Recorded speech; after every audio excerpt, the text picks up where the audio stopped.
Hello అండి, నమస్తే. Welcome back to my channel. ఈరోజు వీడియోలో మనందరికీ ఎంతగానో ఉపయోగపడే time and money saving kitchen టిప్స్ని షేర్ చేస్తున్నానండి. మనందరం కూడా ఇలాంటి హ్యాండీ చాపర్లు అయితే వాడుకుంటూనే ఉంటాము. టమాటోస్, ఆనియన్స్, ఇంకా పచ్చిమిర్చి ఇలాంటివి కట్ చేసుకోవడానికి వాడుతుంటాము. టైం కూడా సేవ్ చేసుకుంటూ ఉంటాము. అయితే కంప్లైంట్ వచ్చేసి ఏంటంటే, ఇవి ఎక్కువ రోజులు అయితే మనం వాడుతుంటే ఎక్కువ రోజులు ఉండకుండా పాడవుతూ ఉంటాయని కంప్లైంట్ అయితే వీటి మీద ఉందండి.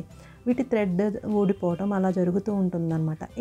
అలా ఎందుకు జరుగుతుందంటే, మనం వేయవలసిన దానికంటే ఎక్కువ క్వాంటిటీ ఇందులో వేసేయటం అనమాట. అంతేకాకుండా ఉల్లిపాయలు మనం ఇలా కట్ చేసేసి వేసుకుంటూ ఉంటాం కదా. మనం ఉల్లిపాయలు వేసినప్పుడు కొంచెం పెద్ద సైజులో కట్ చేసి వేయటము, అలాగే ఎక్కువ క్వాంటిటీ ఇందులో వేసేయటం వలన ఆ థ్రెడ్ అనేది ఊడిపోతూ ఉంటుందన్నమాట. అలా అవ్వకుండా ఉండాలంటే మినిమం హాఫ్ కంటే ఎక్కువ మనం ఇందులో వేయకూడదు. చూడండి ఎంత ఫాస్ట్గా చాప్ చేసిందో. ఇలా నేనైతే ఇది 1 ఇయర్ నుంచి వాడుతున్నానండి. ఎలాంటి కంప్లైంట్ కూడా లేదు. అదీగాక నేను ఫ్లిప్కార్ట్లో చాలా తక్కువ ప్రైస్లోనే ఇది తీసుకున్నాను అనమాట. ఇక మన నెక్స్ట్ టిప్ కూడా దీనికి సంబంధించిందేనండి. ఈ చాపర్ని యూజ్ చేస్తూ ఉంటే అది కొంచెం టైట్గా అయిపోతూ ఉంటుంది. దాన్ని యూజ్ చేయడం కష్టంగా ఉంటుంది. అలాంటప్పుడు వ్యాస్లిన్ తీసుకొని ఇలా వీడియోలో చూపిన విధంగా తాడు చివర రాసామనుకోండి, అది గ్రీస్ లాగా పనిచేస్తుంది అనమాట. దీనివల్ల మూమెంట్ స్మూత్ అవుతుంది. చక్కగా మనకి వాడుకోవడం సులువు అవుతుంది. ఇక మన నెక్స్ట్ టిప్ వచ్చేసి, మన అందరిళ్లలోనూ మనం రిమోట్లు అనేవి వాడుకుంటూ ఉంటాము. అయితే పిల్లలున్న ఇంట్లో అయితే అవి కింద పడకుండా ఉండవు, రిమోట్లు పగిలిపోతూ ఉంటాయి. అలా అవ్వకుండా ఉండాలంటే మీరు కనుక దీనికి కవర్ కనుక యూజ్ చేయకపోతే కనుక ఇలా రబ్బర్ బ్యాండ్స్ తీసేసుకొని ఆ రిమోట్కి ఇలా 2-3 రబ్బర్ బ్యాండ్స్ వేసేసారనుకోండి, ఆ బటన్స్ అవి లేని దగ్గర ఇలా మనం రబ్బర్ బ్యాండ్స్ వేయటం వల్ల అది కింద పడినా కానీ రబ్బర్ బ్యాండ్స్ ఉండటం వల్ల ఆ రిమోట్కి దెబ్బ తగలదు. సో పగలకుండా ఉంటుంది. ఇంకా సేఫ్టీగా ఉండాలంటే ఇలా న్యూస్ పేపర్స్ ఒక 4 మడతల మీద వేసేసి రబ్బర్ బ్యాండ్స్ వేసుకున్నాం అనుకోండి, ఇంకా సేఫ్టీగా ఉంటుందన్నమాట. ఈ పేపర్లు వేసి రబ్బర్ బ్యాండ్స్ వేయడం వల్ల ఇది ఒక కవర్ లాగా పనిచేస్తుందన్నమాట. రిమోట్ కింద పడినా కానీ పగలకుండా సేఫ్టీగా ఉంటుంది. రిమోట్ కవర్ వాడకపోతే కనుక ఇలా రబ్బర్ బ్యాండ్ వేసుకుంటే చాలా బాగా పనిచేస్తుంది. ఇంకా సేఫ్టీగా ఉండాలంటే ఇలా న్యూస్ పేపర్ కూడా వాడుకోండి.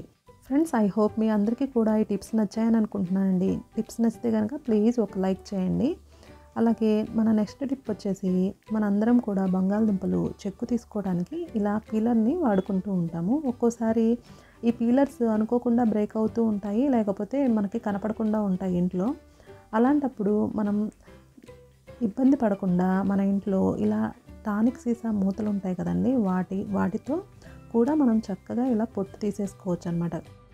బంగాళదుంప తొక్కలు కూడా చాలా తేలిగ్గా అయితే వచ్చేస్తాయండి. కష్టపడకుండా మనం ఇలా బంగాళదుంపల పై పొట్టుని తీసుకోవచ్చు. టానిక్ సీసా మూతే కాదండి, బాటిల్ మూతలు ఉన్నా కానీ వాటిని కూడా మనం వాడుకొని టైం అనేది సేవ్ చేసుకోవచ్చు. ఈ టిప్ కూడా మీకు నచ్చిందని అనుకుంటున్నాను అండి.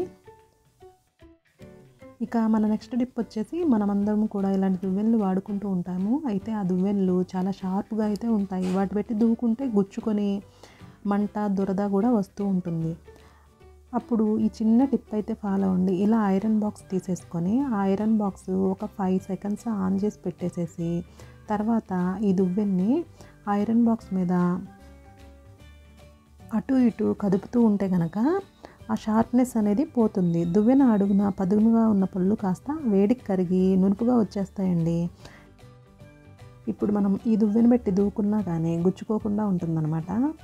దీని మొనలు స్మూత్గా అయిపోయి ఉంటాయి కాబట్టి గుచ్చుకోదు. ఇక ఐరన్ బాక్స్ లేకపోతే చపాతీ పెనంని వేడి చేసి దాని మీద కూడా దువ్వెన్ని ఇలా రబ్ చేసామనుకోండి, చక్కగా స్మూత్ అవుతుందన్నమాట.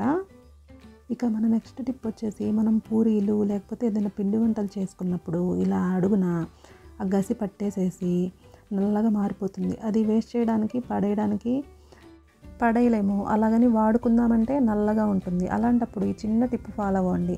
ఇలా ఏదైనా స్టైనర్ని పెట్టేసేసి దాని మీద కాటన్ పెట్టండి. ఇలా దూది పెట్టేసేసి దానిలో ఈ విధంగా ఆయిల్ ఉంపేసామనుకోండి, చక్కగా దిగుతుందనమాట. అయితే మనం స్పూన్ తోటి కానీ ఏదైనా పెట్టి ఇలా వంచేటప్పుడు కదిలించకూడదు అనమాట. కదిలిస్తే మళ్ళీ ఆ గసి మళ్ళీ కిందకు దిగుతుంది. కదిలీకుండా ఉండాలి. ఒకవేళ మీ దగ్గర కాటన్ దూది లేకపోతే కనుక మందంగా ఉన్న కాటన్ క్లాత్ని పెట్టేసేసి సేమ్ ఇలాగే ఫిల్టర్ చేసుకున్నా కానీ మనకి ఆయిల్ అనేది తెల్లగా తేటగా వస్తుందన్నమాట.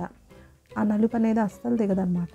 చూసారు కదా ఫ్రెండ్స్, ఎంత బాగా ఫస్ట్ ఎలా ఉందో చూడండి, ఇప్పుడు ఎలా ఉందో చూడండి. ఆ నలుపంతా కూడా ఆ దూదిలో ఉండిపోయింది. నూనె అంతా కూడా తెల్లగా తేటగా అయింది. ఫ్రెండ్స్, ఈ టిప్స్ అన్నీ కూడా మీకు ఉపయోగకరంగా ఉంటాయి అనుకుంటున్నానండి. వీడియో కనుక మీకు నచ్చినట్లయితే ప్లీజ్ ఒక లైక్ చేయండి. అలాగే ఇప్పటివరకు మన ఛానల్ని సబ్స్క్రైబ్ చేసుకోకపోతే ప్లీజ్ సబ్స్క్రైబ్ చేసుకోండి. Thank you for watching.